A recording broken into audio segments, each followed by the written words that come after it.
Yo, what's up everyone? My name is Andrew Warren, and in today's video, we're going to be doing our daily transparency update as usual. So if you're new here, that just pretty much includes me talking about the portfolio's gains or losses for every single stock market day, and that includes the red days as well, where we have some pretty significant ones like today.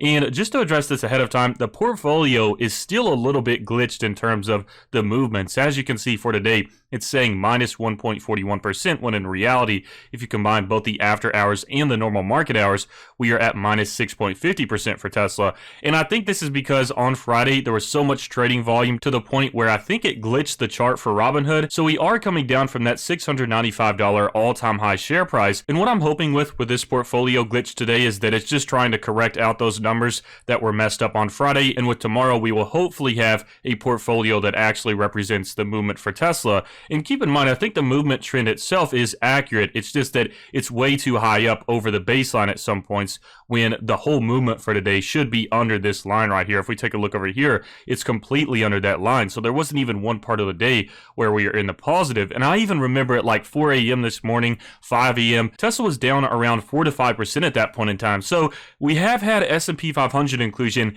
and this is really what I was expecting after the inclusion itself, because there were some people that may have sold to the index fund trackers and the fund managers on Friday, but a lot of people were probably just willing to wait until last minute on it this Monday to see what happened with S&P 500 inclusion, and then finally sell off there and cash out on some quick gains. And I made sure to emphasize in a video dedicated to this topic specifically, I think it was like last Sunday, not the most recent one, but like a week ago on Sunday, I really tried to drill in that point that if we look back in history on Tesla stock, even with the situations where a mandatory purchase wasn't being made, now, although that might have made the scenario a little bit different, basically in the past, we've seen a lot of scenarios with Tesla stock where there's good news, it's leading up to an event, a lot of people buy before the event actually happens, and then after the event occurs, or even on the day of the event, we often see a sell-off with this stock, and that's just naturally something that is going to happen with any stock in the market that gets a lot of hype, gets a lot of news coverage, and gets a lot of non-typical investors talking about it. The more people that aren't your average investor that start to talk about Tesla stock that don't know much about the rest of the market or anything about investing, then the more likely we are to see these sell-offs, in my opinion, because those are a lot of those people that don't understand that long-term perspective on investing, and they're just looking for some quick money, or they're listening to someone else that has a short-term perspective as well. So this is always a huge possibility when it comes to major events for Tesla, or just major points in time that get a lot of news coverage. So as always, of course, if you enjoy the transparency with these portfolio updates and the Tesla videos, please make sure to smash that like button. And also, if there is a day where I don't upload on the portfolio updates, it's never because I'm ashamed to show the portfolio or anything like that. I honestly don't care if I'm down $50,000 in one day. I'll show it to you all. It really doesn't matter to me because I know in the long term exactly where I expect to see the company in the future. But I did wait until the market closed today to see where this stock ended up after the after hours closed. But like I said, even on those days, if for some reason I don't do a portfolio update, it has nothing to do with what's happening in the market. It's probably just because something has come up where I end up having to do something else, just because there's a lot of different things that I have to focus on every day. But back on to Tesla stock specifically, like I said, we did have a reasonable dip today, but just taking a look at the share value itself, even though we had a minus 6.50% dip, we are still at a share value of $649.80. So it's not like it dropped a certain percentage and we're down under $600 or under $550 or under $500. It's still at $650 per share, which is pretty crazy if we consider where Tesla stock was at under a month ago. And just checking out the past month for Tesla, we are at plus 26.77%. The past 3 months, we are at plus 46.31%. So a near 50% gain in 3 months, and most of that came between November 16th and this period in time right now. So we've seen a lot of growth out of Tesla stock specifically, and over the past week, we are still in the green at plus 1.09%. And I have to be honest, if I were to make a short-term prediction, I am expecting Tesla stock to sell off a little bit more. I don't know how much that sell-off will be, but if I were to give a short-term prediction on tomorrow, I would probably say that I expect it to be a red day. Overall, with this week, I'm expecting it to be a majority red week, just because, like I said, this hype is cooling off with the stock, which is actually a good thing in my opinion, because that just means opportunities will be presented possibly with some sell-offs and things like that. And keep in mind, I do have some cash on the sidelines right now that I just got today, and I've also been getting rid of some personal things as well because I want to make sure I'm able to max out that Roth IRA, and I'm really looking for a discount right now. That's what I'm hoping for. Honestly, to keep it real with you all, I would probably be more excited to see Tesla stock dip a little bit right now than maybe grow a little bit more, just because I'm always looking for those discounts, and I really want to make sure I just go ahead and max out that Roth IRA for the year. I decided to just go ahead and get it out of the way instead of waiting until April, because I'm basically on the same timeline anyways for paying taxes and maxing out the Roth IRA, so I might as well get the Roth IRA over with and then start getting some cash for that tax payment. So I'm really just trying to find any chance possible right now, or any opportunity that I can see to buy Tesla stock at a discount and then go ahead and max out that Roth IRA. And another thing that you all don't know about, I haven't mentioned this yet, but I recently checked my first year's investment of Roth IRA, which was 2019. That was with my credit union, and I talked to some brokers there. And also, just to give you some useful info and just some things that I've learned through personal experience, I've already explained this in the video where I talked about how I went from like zero to a $227,000 portfolio in a year. But basically, I made my first investment. This was before Robinhood in October of 2019, and that was through a broker there. I wanted to invest in an index fund at that point in time, and they ended up convincing me to invest in a mutual fund, which of course there's high expense ratios on that, and then they also get a kickback with a commission as well. And they ended up convincing me with that, and the good thing is I actually decided to sell at a point in time where I made around $1,000 on that $6,000 investment. But the bad thing is they have all of these annual fees, they have that expense ratio, and then they also don't let me invest with fractional shares in that certain brokerage account. And then when I liquidated that position in that Roth IRA and decided to buy Tesla stock a few months ago, I told them to sell all of that stock in the mutual fund and put it into Tesla stock, but I noticed that there were like $340 some that were just sitting there. And I recently called them up and asked about that, and they said basically it's getting some interest right now, but you can invest fractional shares with this brokerage. And so I said, okay, and I went over to Fidelity and learned how to transfer that account over. And so now that account is transferred to Fidelity, thankfully, and now I have full control over it. I like being able to manage my own money. That was when I was really just first starting out, even before I started Robinhood, months before that, and I just wanted to make sure I had my Roth IRA maxed out for that year. But now I have full control over that account, but I can invest the rest of what wasn't being used in the previous brokerage account. So I have a little bit of money on the sidelines there. It's only like $140, I believe now, since there was like $100 and some transfer fee. It just seems like there's fees all over the place for those legacy brokerages with the credit unions and the banks. I know that I got charged like a $40 annual maintenance fee, and then there was that transfer fee as well.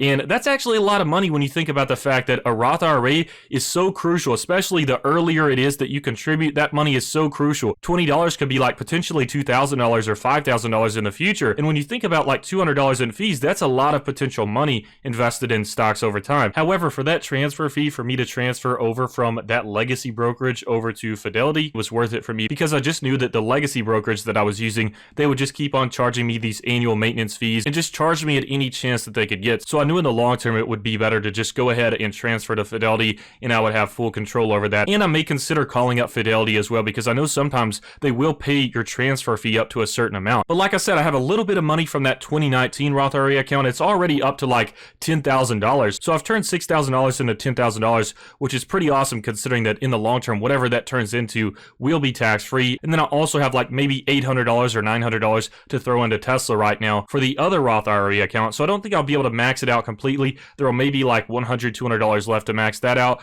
But that's basically my plan right now. I don't know the exact price that Tesla has to go to for me to put money into that Roth IRA. I may just see what happens over this week. And if there's a point in time where I get that instinct to just go ahead and make that purchase, then I will. And yes, I know this could be that rare scenario where technically I'm kind of timing the market. I'm trying to find that perfect dip, but I've seen this happen in the past, and I'm just really curious to see where the stock starts to level out at. In general though, to address today's dip, a minus 6.50% drop really isn't that bad for Tesla stock when we consider how much it's grown just over this past month or so. I'm actually kind of surprised that it didn't dip to like maybe minus 10% or minus 8% or something like that. I would actually be pretty excited if we saw like another minus 15, minus 20% dip. And I know some of you all are maybe thinking, I'm crazy right now for wanting a big dip like that to happen, but like I said, I'm just looking for that buying opportunity right now, and that in itself just kind of shows how bullish I am on the stock. When you're to the point where you own a large amount in a specific stock and you're still wanting it to dip significantly just because you want to buy more of it at a cheaper price,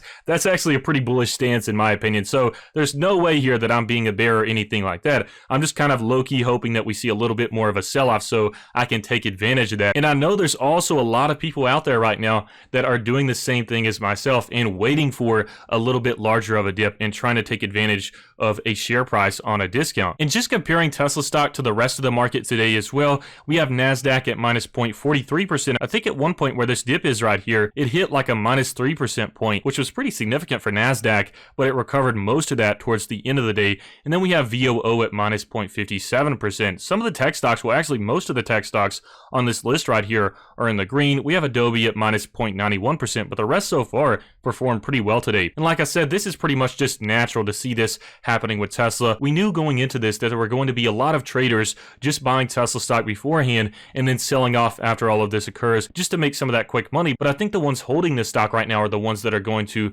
benefit significantly in the long term. And that's exactly what I'm doing as well. I have no plans whatsoever to sell off Tesla stock. But if the share price actually remains over $600, I'm going to be very satisfied with that, because in comparison to previous dips where we've had like minus 12%, minus 22% and things like that, this is actually not that big of a dip so far, considering how big of an event this was and considering that so many people knew a mandatory purchase was going to be made. But like I said, overall, I think my general expectation towards the rest of this week is more in the red than in the green. That just wouldn't be that surprising for me to see that happen. But overall, I'm still excited about the long-term potential in this company, and nothing fundamentally has changed whatsoever for me. And just addressing the trend for today, I'll go ahead and say the numbers even though they aren't accurate. I think I lost around $19,000 today combining the after hours and the normal market hours, but as it states, minus 1.41% for today. That's minus $3,763.71. And then in the after hours, it ended it at only minus 0.01%, which is minus $26.66. Maybe what it's showing here is based off of Friday's inaccurate chart and it's kind of correcting that. I wouldn't be surprised, because I think the actual portfolio value itself is correct. Just showing the rest of the time frames for the past week, we are at plus 1.09%.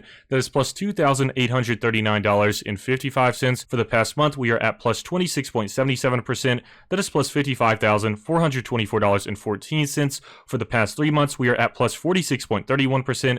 That is plus $83,079.13. For the past year, we are at plus 154.50%, which is plus $159,332.41. And then finally, for the all-time chart, we are at plus 155.68%, which is plus $159,810.27.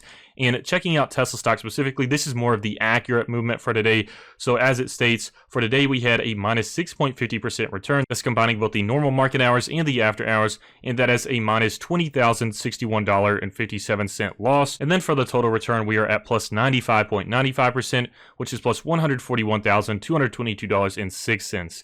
So overall, I'm still pretty satisfied. I'm looking for that discount, and I just want to do a quick little portfolio update for you all today and show you that this is just business as usual for me. Really, the only reason that I focus on the short-term movements is just to have a conversation with you all and talk about Tesla stock a little bit, because I know people love talking about this company, love talking about the stock, and I do myself as well. So that's why I really covered these short-term movements, and also just to talk about my current feelings about the market and track the progress with a portfolio. So as always, please make sure to smash that like button if you enjoyed this video, and definitely make sure to check out Robinhood and Webull in the description below, specifically my referral links. For Robinhood, you can get a free stock, and especially with Webull right now, you can get 4 free stocks in total. As of right now, I believe this is going to end by the end of December, but you can get 2 free stocks with Webull just for signing up with my referral link. Those can be valued up to $250, and then you can get another 2 free stocks valued up to $1,600 for depositing $100 into your Webull account. And I think at a minimum, those will be valued at least $8 per free stock on those last 2. Don't take my word on that, because I don't know 100%, but you should be able to take that $100 right back out after you get your free stocks. You may have to wait a little bit for those stocks to settle in, but I was able to withdraw that $100 right back out. So it's basically nice passive income with a minimal effort, and it also helps support the channel, which I really appreciate. But I hope y'all enjoyed this video, and I hope you have a fantastic rest of your week.